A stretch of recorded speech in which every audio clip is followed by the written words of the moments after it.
A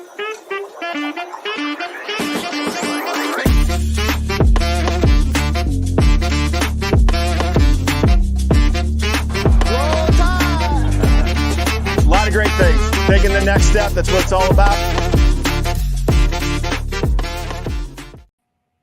Good evening, good evening, good evening. Roll Tide Roll. Happy Wednesday. Happy Hump Day. This is the Crimson Dynasty. But before we get started, be sure to hit that like and subscribe button if you haven't already. Hit that notification bell so you don't miss any content. We are the Crimson Dynasty. We're one of the shows here on the Alabama Standard Network, one of the hot shows here. And my name is Sishi. I'm the host here. We have one of our co-hosts here tonight, Hannah Stevens. We don't have Dan tonight, though, unfortunately, but he'll be back next week. And Hannah Stevens, she's a familiar face here on the network. She was a former athlete at Alabama, and she has been on a few other college football related shows. And we also have Touchdown Alabama senior analyst Stephen M. Smith. It's so great to have you back on. You've been here before. You're not a new face here, so I know that our viewers really appreciate having you on. We have a hot show tonight. We have one of the legends here, one of our guests, so I'm not going to waste too much time. But before I introduce him, I have to give a shout out to one of our sponsors, Workspace Solutions. We have their website listed in the banner below. So if you need a digital presence, or you want to up your game on the online space, or you need a marketing team, be sure to reach out to them directly and let them know that you found them through the Bama Standard Network. So like I said, I'm not going to spend too much time on who we are. I want to introduce our guest. A lot of you, I'm sure you remember him. We like to talk about the legends here. This is called the Bama Standard for a reason. And a part of that is that this is where legends are made, right? So we have the one and only wide receiver, Toderick Malone. He's one of the best wide receivers to come out of Alabama from the Gene Stallings era. This guy was elite. He's from the state of Alabama. He had over 3,000 receiving yards in high school, which was a state record. And I don't believe anyone has beat that record yet at his high school. He was wide receiver at Alabama from 1993 to 1995. And he had almost 1,500 receiving yards during his time at Alabama. So that was just awesome, especially during that time. He was drafted in 1996 in the NFL draft to the New Orleans Saints. And like I said, he's actually touted as one of the best players to come from the Gene Stallings era. So that speaks volumes. And honestly, Toderick, we're so glad to have you here. I saw your name come up a lot when it came to just the best wide receivers in general that came out of Alabama. So you're definitely a legend, and you're going to be talked about for many years to come. But I just want to welcome you. And do you have any, introduction or any type of words that you want to speak to the viewers before we get started? Well, I want to say what a great introduction. Awesome. Thank you so much. Just give everybody a roll tide, excited about this weekend. I know that. Yeah, definitely. And I know that, football still means a lot to you. And, just with a lot of the changes that we've seen across the Alabama space, particularly in regard to, football. But we're going to get into that. So I'm going to kick things off because we were talking before the show started. We were talking about, just you being drafted and how well you did at Alabama. You had some huge games. You had some very notable games. So one of them in particular that I want to first kick things off with. And for the viewers, be sure to hit up that live chat, just whatever, comments, whatever, because we want to have this thing going tonight. I want to get things started off with our game in 1994 against Georgia. Now, for the viewers, this literally marks the 30-year anniversary. And what that means for us is that Toderick Malone, he played at Alabama in 1994, right? Well, Kirby Smart was playing for Georgia at that time as a DB. So this is literally like a 30-year anniversary going on. I think it's special for a reason. You had Will Muschamp playing around that time frame. Mike Bobo. I mean, we had a lot of guys, a lot of names, familiar names. So in our 1994 game against Georgia, we beat them 29-28. So I want to know more about your touchdown play that literally hunted Will Muschamp and Mike Bobo a decade later. Like, they were still talking about one particular touchdown play. So can you go into detail about that and what you remember? Oh, yes. It was we just got a first down, and we just crossed the 50. We was on the 49-yard line. Okay. And the play was called. Jay looked at me. I was like, just throw the ball up. I'm going to get it. It was a post route. Ran a good route, went across the middle. I saw Muschamp come up, and I just went behind him, and Jay threw a great ball, and I caught it and went in the end zone. And long story short, talked to him maybe a couple years later, and he was like, man, he's still getting death threats behind that play. Yeah. I saw an article. I want to say it was a little over a decade after that game where they were still talking about that play. I mean, I think Will Muschamp, I think he's still in his feelings about that, to be honest, but you can stay in his feelings. That's just the Bama way, right? That's just no doubt about it. Yeah, definitely. I'm gonna get to Steven. Any particular questions that you have for Todrick? I mean, Todrick, when you went into that game, like, what was the preparation like that week? I know nowadays you have players say we don't practice any different, we don't play any different, but under Coach Stallings, when that Georgia game came up on the schedule, what was Coach Stallings' preparation and you guys' preparation for that game? Oh, we marked that on the calendar. You know, you talking about Tuscaloosa, you talking about a night game, 7:30 at night. You talking about, you know, all kind of great athletes going to be on the field. You talking about prime time. So we practice, and just like, you know, like anybody knew. I mean, we got after it in practice. He was on everybody. You know, he always preached, do the little things right. Do the little things right. You win the game. It may come down to doing the little things right. And we preached it. He preached it. You know, the crowd was unbelievable. It was a sold out crowd. You know, I'll tell you a story. One of my friends, he went to Alabama as well. He's a preacher now. And he told me, he's like, hey, if you have a touchdown over 100 yards, I'm going to throw you the biggest barbecue ever. So that was a little motivation for me. And so I'm telling you, it's just a great atmosphere. You know, you had Hines Ward on the other side. You had all these great athletes, the Hunters, and, you know, defensively, I think they had the number one defense. We had the number one defense, 1 or 2, and we just went at it, man. And I wouldn't change it for nothing in the world. But I started the game off kind of rocky. I have to tell this story as well. So I dropped 2 passes early in the game. So I went to the sideline. I feel this tap on my shoulder. It was my mother. She was like, son, what are you doing? Catch the ball. Catch the ball. You better catch the ball. She was all on me. So, you know, after that, I ended up having maybe 8 catches, 178 yards, and 2 touchdowns in the game. So it was very exciting. Mom had to get you, man. Mom had to get you. She really did. She really did. Wow. Yeah, I love the stories. Hannah, what question did you have from your side? Yeah, I mean, I kind of want to shift gears a little bit because, you know, when Nick Saban announced his departure, I think there were a couple of things that everyone was focused on, right? Who was going to be the next head coach at Alabama? And then the next question is, who's going to be the next Nick Saban, right? And a lot of people obviously speculated that, you know, Kalen DeBoer is going to come in Tuscaloosa and be the next Nick Saban. But for me, the question I want to ask you is, everyone seems to think Kirby Smart is the next Nick Saban. What is your take on that? And I want to say this too. I think things are different now than they were then, because when Nick Saban came to Tuscaloosa in 2007, he inherited a team that you didn't have social media, okay? You didn't have the NIL and the transfer portal, and he had to do the dirty grunt work to get players to believe in him and to come to Tuscaloosa, especially after his first 2 years. So when you look at what Nick Saban had in Tuscaloosa when he arrived and what he's done versus what Kirby Smart inherited and what he's done, what do you think about Georgia? And, you know, just to answer the question, do you think Kirby Smart is the next Nick Saban, so to speak? Well, I'm not going to go on a limb and say he's the next Nick Saban, but I will go on to say that he's one of the top coaches, you know, top 2 or 3 coaches, you know, in the nation, in the league. He's built his program how Coach Saban has done things, and he's been around Coach Saban for a long, long time, and he knows how it works, and I'm sure he put his own little pieces with it. But at the end of the day, you know, it's Bill Belichick, it's Nick Saban, it's, you know, Kirby Smart. Yep. And is it okay if I do my follow-up question about the Go ahead. No, we'll make our way back around to that just so that we all and get our questions in. Let me just make sure we're not missing any. Okay.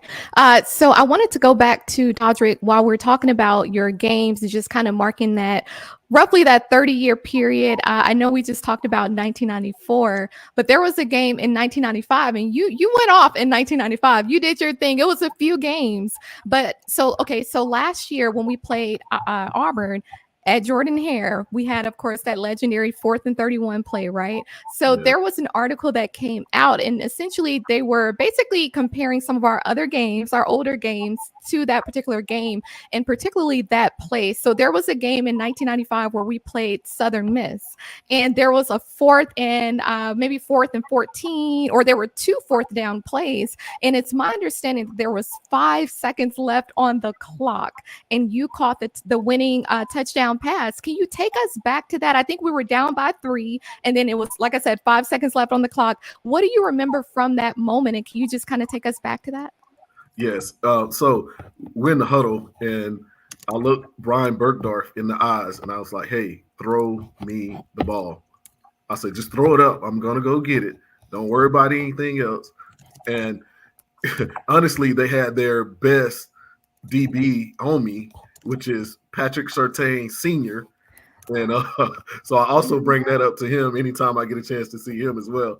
But I just told him, throw the ball up. I'm going to go get it. It was man-to-man coverage. I don't know why they did that, but I told him I was going to beat him and score a touchdown. And, at Legion Field, I had about 50 family members there. And I remember catching the ball, running to the sideline, and just having a great time. And Coach Stahl is like, hey, man, great catch. He has this deep voice. It's like, hey, man, great catch. Yeah. I mean, that's still, it's just, I think it speaks volumes when you have plays that went down in history and you're still talking about it 30 years later. I mean, that was legendary. I went back and watched your highlights and I was like, yeah, this guy was elite for sure. Steven, we'll bring Justin on later, but Steven, any other questions from your side that you have for Toderick? I think the big one is from what you've seen Toderick so far with Kalen DeBoer. What have you enjoyed the most so far about how he's not only handled everything, but how he's went about putting his own stamp so far on this team? What have you enjoyed the most about that? Well, I think he came in and, Coach Saban is like really, really strict. And I think he brought in maybe like a little relaxed type deal coming in as far as like the kids or the players, getting a little loose a little bit, having fun, you should say. I'm not saying they didn't have fun with Coach Saban, but you can see it, you can see the atmosphere of those kids just like, having so much fun. And I felt like he's done a great job so far getting the ball to the quarterback. They running the quarterback a little bit more than what they did in the past, and which is going to help them in the game on Saturday. I really think it's going to really, really help them open things up for us to play action pass. And, his system is good. Like I said, this is going to be the test going against one of, Nick Saban's guys, going against them and knowing what they bring to the table. You go out and you beat them, and now you're going to be talking about this coach being one of the top 5 coaches, around. Yeah, definitely. Hannah, any other questions from your end? Yeah, I kind of want to ask a different type of question because I was talking to you earlier, my last question, about how Nick Saban didn't have some of the things they have now, the NIL and the transfer portal. Obviously, news coming out of with the UNLV program about 2 of their star players leaving, having to do with money and being promised, not being given that, and now in the transfer portal. As a player that played the game when you played because you wanted to wear that uniform, that was your pride and joy, getting to say, I am a University of Alabama football player.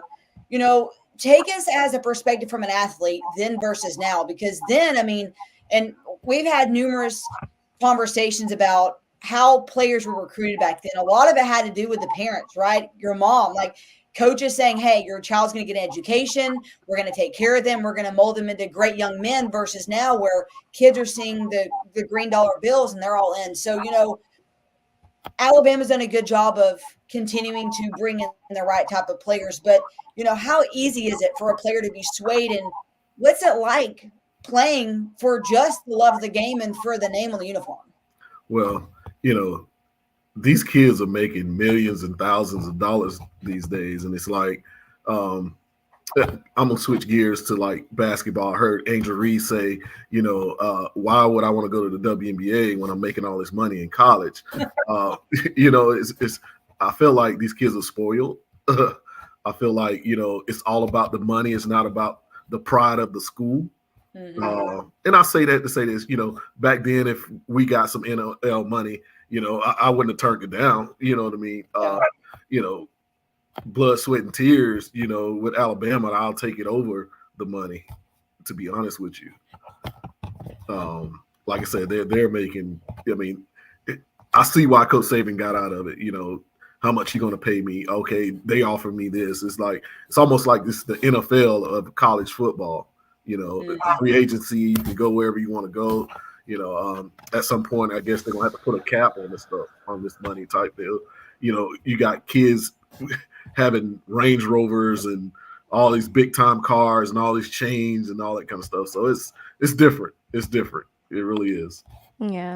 Yeah, definitely. Well, and one thing that I wanted to just, we look at the games each weekend, and sometimes you'll see the former players on the sideline, maybe from a few years ago, however long. I want to know, for Toderick Malone, how would you like to be remembered by the fans? And not just the fans, but current players, former players, if you had to say, this is who Toderick Malone is, this is what Toderick Malone did, regardless of being drafted to the New Orleans Saints, your time in Alabama, you making your stamp at the University of Alabama, how do you want to be remembered? And what does the legacy of Alabama football mean to you? Well, I'll tell you this. I could have went anywhere in the country to play football, and I could have went to where they throw the ball 80% of the time. But my heart, my blood breathes Bama, and that's how much I love Alabama. My legacy there, I played the game the right way. I did the right things when I was there. I played for my coaches. I played for my teammates. I played for the fans. I did it all for my family, and just laid everything on the line and gave them all I had. And if I can say something to these new players, like that's in, just take to the fact that Alabama is something special. And it's different. Mm-hmm. It's different from other SEC schools or ACC schools. You'll be remembered forever. Playing at Alabama, and the Bama fans are unbelievable. Just people in general, it feels so great to go back and watch games, and I get chill bumps every time I go back. I really do. Yeah, that's awesome. Well, hey, they don't say where legends are made for nothing. I'm just saying. Stephen, Stephen, final question. Any final thoughts from you? For you, Toderick, and just being able to watch this game, maybe look at it, what are kind of your keys in this matchup? What do you want to see from this offense, from Alabama's defense, in putting itself in position to beat Georgia? Well, one thing we're going to have to do, I feel like we're going to have to run the football. Mm-hmm. We're going to have to run the football, and play action pass is going to come off the run, in my opinion. I think Georgia's kind of weak when it comes to run defense. They fly around with the pass rush. They do a good job of rushing the passer, which, I feel like our quarterback is going to be able to scramble a little bit and get some of those yardage. And we're going to have to stop Georgia's run. We're really going to, and we'll have to put pressure on the quarterback. I think if we stop the run, put pressure on the quarterback, we win the ball game. Yep. That's literally the exact same thing we were saying last week on our episode. So it sounds like great minds think alike. I know, right? We're learning from the best of them. And that was a good question. And then Hannah, final question from you. Sure. This is a big matchup. And I think for me, it's exciting because I love to have these type of games, this type of the season, like in this part of the season. But for me, I'm also struggling because I don't necessarily like the restructure of the regular season, right? I don't like getting rid of the divisions. I'm old school. Alabama is built on tradition. everything about Alabama football is tradition. So what's your take on the new season?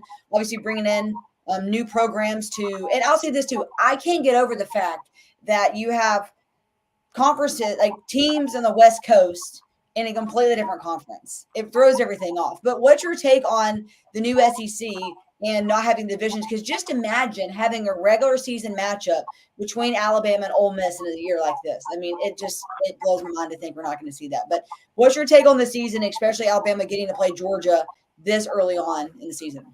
Well, it blows my mind with, all the teams and not having a division like it should be. But, playing Georgia this early, like I keep saying, we're going to find out what we're made of and how good we are. I mean, this is the test. Yeah, I think if we win this game, great things are going to happen down the line because, if Georgia's supposed to be the best, and here we come, let's do it. Yeah, I like that. Here we come. That sound like a t-shirt. It sounds like we need a t-shirt. And final question for you. What's your score prediction? How do you see this game playing out? If we do what you just said, where we can run the ball and we can stop Carson Beck, what are your thoughts?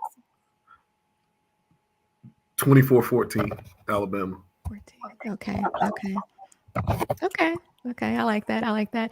All right. Well, any other thoughts that you have from your side, Toderick? Any final words for the viewers? Any players that may be watching before we let you go? Hey, I just want to say how great of a job you guys have done. Keep doing what you do. You bring in, light to Alabama and the history of Alabama. We appreciate you guys. And, any guys out there watching, man, Roll Tide. Hey, let's cheer these guys on Saturday night. I'm sure it's going to be a packed out crowd, and the viewer is going to be viewing in, and it's going to be great, man. It's going to be great.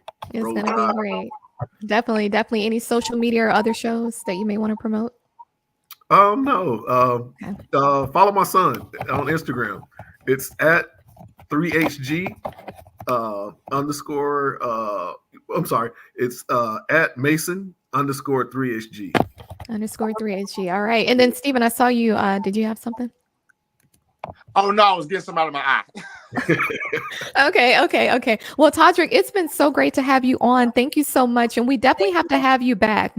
Maybe before Iron Bowl, because I want to kind of rehash that Iron Bowl game. Maybe for that, we can have you back on. Please. And also, we make it to the SEC championship game. You guys have to come to my tailgates. I throw the best tailgates ever. I'll come. Yes. Awesome. You'll be right down the street. And you're wearing my favorite color. Awesome. Look, Stephen, love to eat. Okay, well, thank you so much, Toderick, for coming on, and you have a blessed night. Thank you. Thank you. Awesome. Thank you. Stephen, how are you on time? What's your how you looking?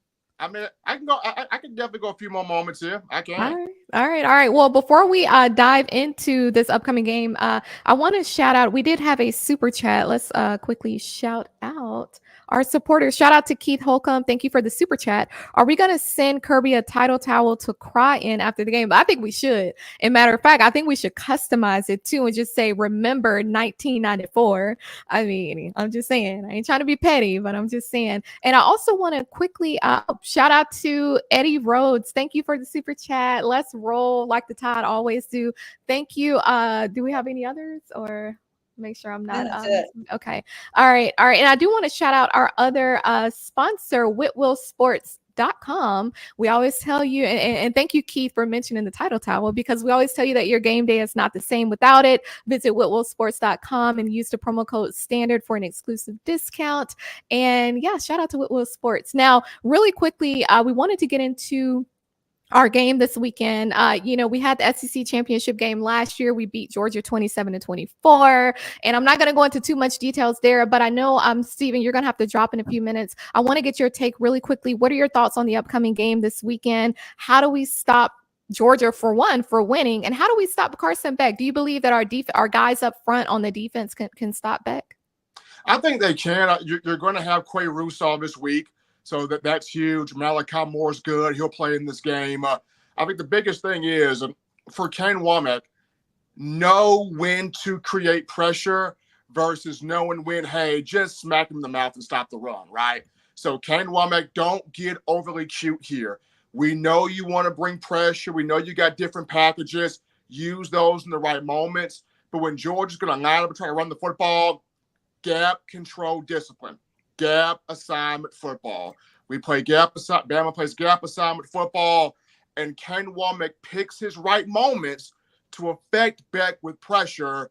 Alabama's going to be able to shut down Georgia. The Dogs, they don't have Matt McConkey. They don't have Brock Bowers. Mm-hmm. They don't have an explosive option. So their thing is going to be death by 1,000 cuts. Take a 10, 12, 15-play drive. Bama, get off the field on third down. You win third down if you're Bama's defense, you're going to be fine. I like that. Okay. Well, we see how he's doing so far this season, but we also saw how Kentucky had him pretty rattled. So we should have taken notes from that game. All right. Well, do you have any socials or any other shows that you want to promote before you drop? Oh, absolutely. So the social at Coach and M. Smith. You can find me right there at Coach and M. Smith there. About to get started on In My Own Words in a couple moments here. Gonna hop on YouTube within my own words for TDA, but it's good to fill in for my brother Dan. Dan, be safe out there, boy. Yeah, that hurricane coming through. All right, well, thank you so much, Stephen, and you have a blessed night. Thank you.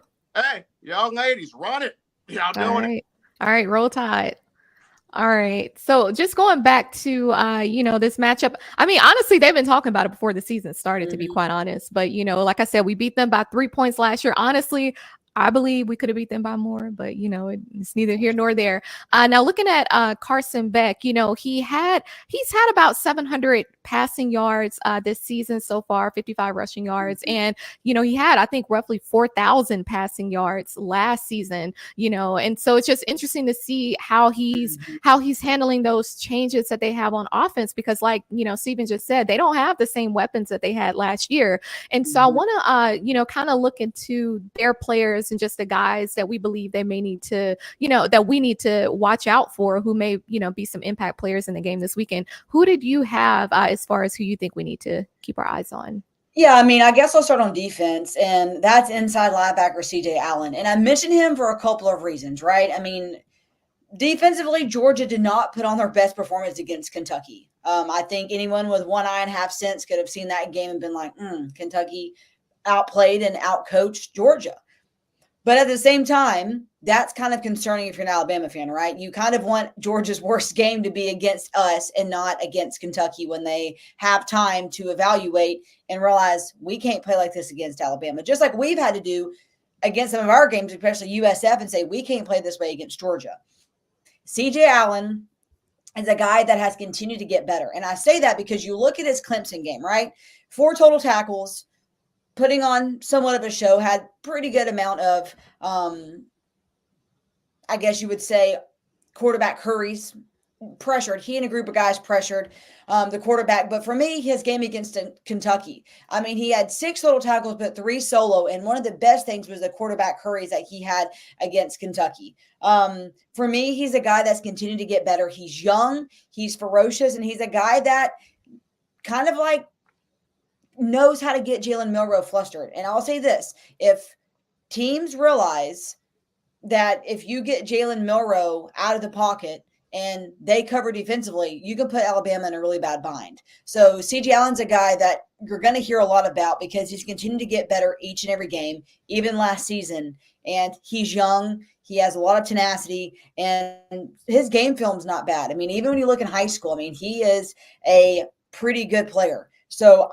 he's a guy that you haven't heard a lot about, but I wanted to bring him up because, and the guy I'm talking about next on offense is the same situation. I look at players that may not have, and I did this against Wisconsin as well. 2 of the players I picked were not the big name players, but they had big game performances even after playing Alabama. So I'll look at guys that have continued to trend in the right direction, starting to make a name for themselves. And CJ Allen is definitely that guy on defense for Georgia. Do you want to go with yours, or do you want to do offense? You can do offense.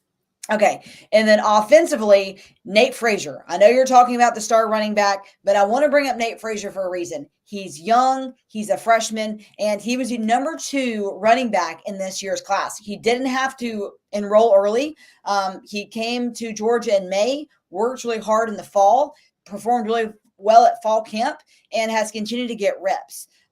One of his best games of the year was against Clemson, who was an opponent that people weren't really sure. I mean, some people predicted Clemson to beat Georgia. He is a player that has Kirby Smart circling him every single week, expecting him to have a really big performance. So if they can settle well, and if our defensive line does not do a good job of stopping the running game, we get to see Nate Frazier not just as a run at the middle guy, but he also is really good with being a short receiver, right? Couple of yard gains.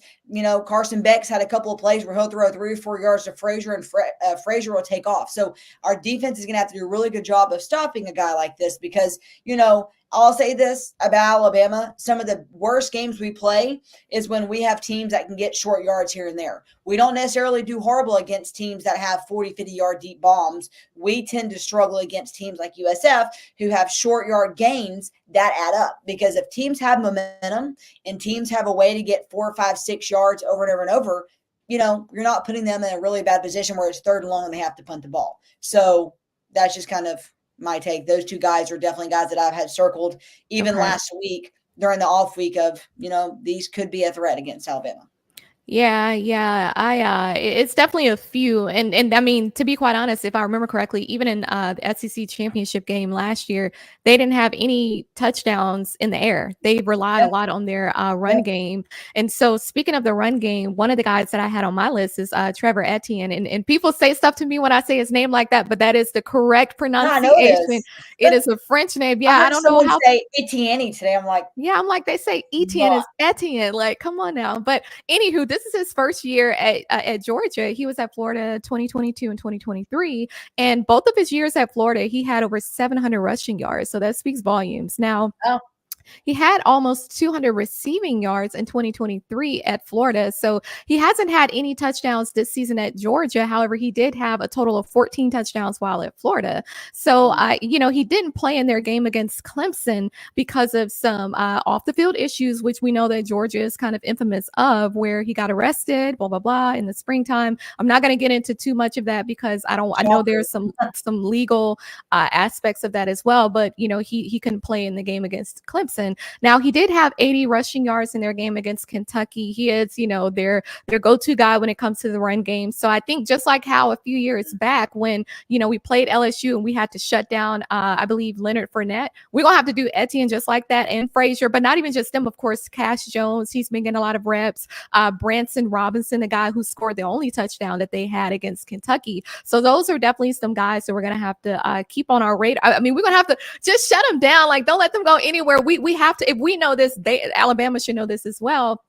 But another guy that I had is one of their receivers. He should be wide receiver number 1, I would say. But this is his second year at Georgia. He was at Missouri 2021 and 2022. And he had almost 900 receiving yards and 3 touchdowns in 2022 when he was at Missouri. He had a little over 600 receiving yards and 4 touchdowns at Georgia last year. And then this year so far, he's had, I believe, a little over 150 receiving yards and 1 touchdown in their, I want to say their second game against Tennessee Tech. So had about 90 receiving yards in their game against Kentucky. He's doing pretty well. I think this is a guy that, our secondary, the Keon Sabs of the world, some of the guys, in our secondary, that's when they're going to have to step up. And not even just him, but also the Arian Smith. That's another one. Dylan Bell, Oscar Depp, and Depp got almost chewed out on the sideline in their game against Kentucky. So those are just some guys that I think offensively we're going to have to keep our eyes out on and just lock them down the entire game. We need to play a full 4 quarters. On the defensive side, the guy that I had on my radar, he's actually a safety. He's a junior,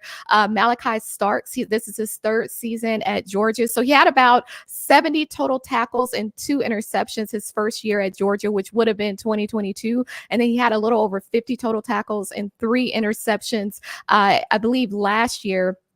So, and I think he had about 8 total tackles in their game against Kentucky. So, I mean, he's doing pretty well. I think this is a guy where when we talk about our passing game, any plays in the air, he's going to be that guy that's on him. I mean, I don't see Ryan Williams being able to do a whole lot, not because of his ability, but also because of, just they know what he's been able to do. And I do believe that there's a factor of, people don't like to see people be great. You know what I mean? Especially the fact that he's 17 years old. A lot of people have a hard time, just saying something nice to people, just saying, hey, kudos to you. So I think that's a guy that they're going to try to dim his light a little bit, not let him, make too many explosive plays, but that's fine because we have a lot of other guys who can. So, they're not taking anything away from him. But another guy that I had as well, and it was one guy that Dan had actually mentioned, is linebacker Jalon Walker, third season at Georgia, 11 total tackles, I believe 1 sack this season, and then 20 total tackles and 5 sacks last year. So he's definitely going to be another linebacker. But one guy that a lot of times we kind of overlook, special teams. I know at Alabama we don't with Will Riker, you really can't,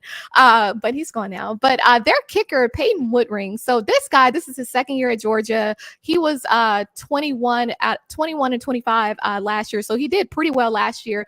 This year he's 6 for 6. So his longest this year has been about 55 yards in their game against Clemson. And what's so interesting is that all 3 of their games this season, they kicked 2 field goals in each one and made all of them. So my thing is that I definitely believe they're going to rely on him, and they're going to have to rely on him in this game like they did against Kentucky.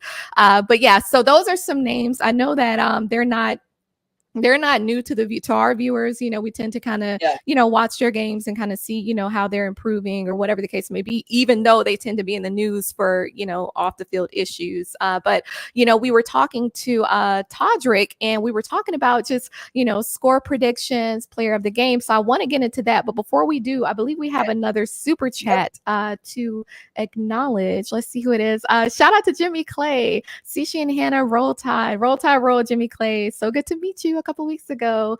Not sure if you're going to be at the game this weekend, but if you are, be safe. We know you like to turn up and act a fool, so be safe. But I do want to get into our predictions. I did see people in the chat kind of dropping their predictions. So go ahead and do that. Actually, go ahead and drop your score predictions and then who you think will be the players of the game for Alabama. I'm going to ask you, what is the score prediction that you're envisioning? And then who do you see being the player of the game from the offense and the defense? That's a good question. I'll go with the players first because I'm still not sold on my score prediction yet.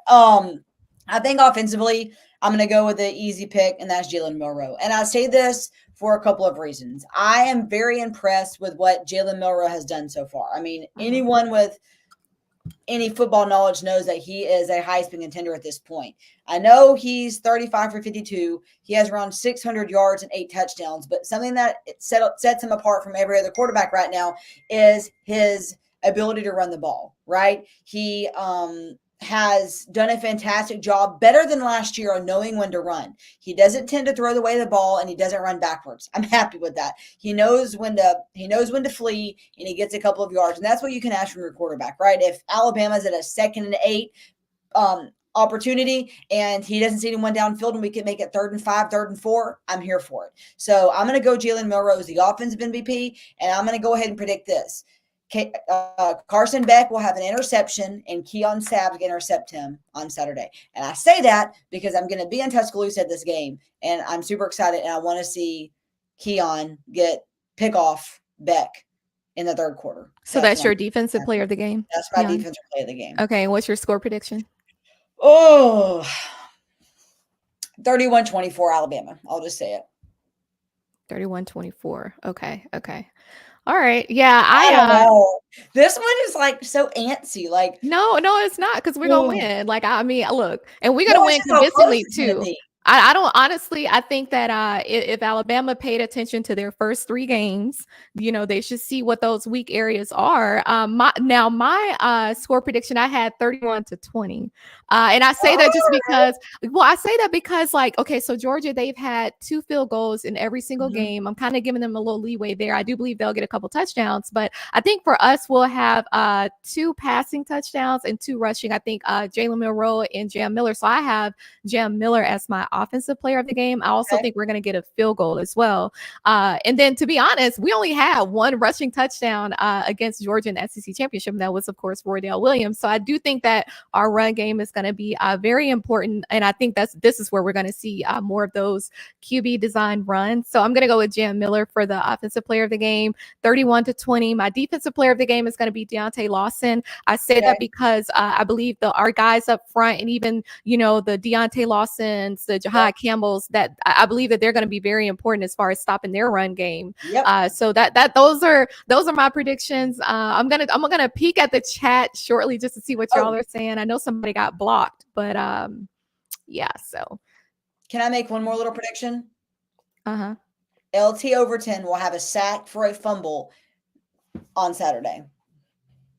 Yeah, he definitely will. Yeah, I mean, if we can, I saw we had to block Darius again every I single never time. see his comments. I don't know. Maybe he's blocked me. He's just a hater.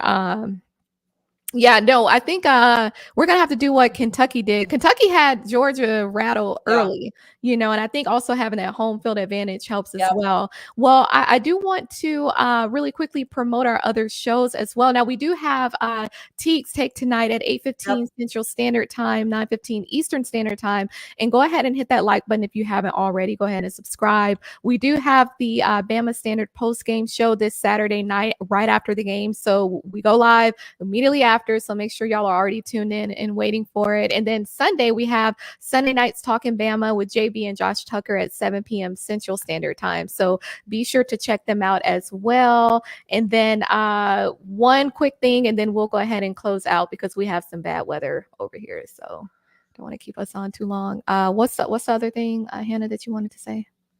Well, can I say it now or do you want to wait? No, you can go ahead and say it. I think I'm frozen. I don't know why can y'all hear me at least? No, I can hear you. Mine is doing it too. So we the last couple weeks been so focused on football, we haven't really been doing Alabama and other sports, but it finally happened, and Alabama rowing is an SEC sport. It's the 13th women's sport and the 22nd SEC sport to be inducted into the SEC. And the rowing consists of Alabama, Oklahoma, Tennessee, and Texas. And that was because, and I'd mentioned this on previous shows before, that you have to have 25% of a conference having that sport to be that division sport. So because of those 4 teams, now Alabama rowing is an SEC sport. So I've been wanting to mention that. That was like end of last month, but I just keep forgetting. And then my friend who watches the show, who rowed, was like, hey, you never talk about rowing anymore. So I just wanted to throw that out there and say that Alabama is an Alabama rowing SEC sport. So I'm very excited about that. I really wish that was a thing when I was in school. It wasn't, but it's really big news because that will help bring a lot of recruits and more money into the SEC. So yeah. Well, it's about time. Do you have any other shows or social media that you want to? Yeah, you can follow me on Twitter. I keep calling it Twitter. You know what? It's kind of like when something's the OG, it's just hard to change. It's right? Twitter. Like it's Twitter. It's just always gonna be Twitter. I don't care what Elon says. Twitter and Facebook at the UA Sign Girl. And yeah, I'm super excited. For Saturday. It's my first game of the season. I'm going down. And yeah, I'm going to go to the game. I'm not necessarily happy it's a 6:30 p.m. kickoff because I'm an old soul and I love being in bed by like 8 or 8:30. So my old bones are going to be struggling to get home at 2 a.m. before church, but I'm excited to go to the game. So roll time. Yeah. I was just looking through the chat. I didn't see the Auburn fans or the Florida State. So, I mean, I don't know. We tried to tell them before the season started just to hold off on, running their mouths because they usually can't put their money where their mouth is. But, Oh, is he a Georgia fan? Who? That Ducati? Probably. I mean, let them just talk. I'm not even. They slowly fade themselves out because Auburn took another L. Of course, another 4 interceptions. I mean, you have how you throw a total of 8 interceptions in one. No. I'm talking about Auburn. I was looking for Chris, but anywho, you can find me on Instagram at beauty_of_intelligence, and that'll do it. We'll end the show here. We're looking forward to our win this weekend, and I think it's gonna anyone who's still maybe doubting, Coach DeBoer, I don't know why you would be, but I think this game is going to be the one to really seal the deal. So let's just keep the guys in high spirits and roll tide roll. We'll see y'all next week, and actually we'll see you this weekend as well. Roll Tide.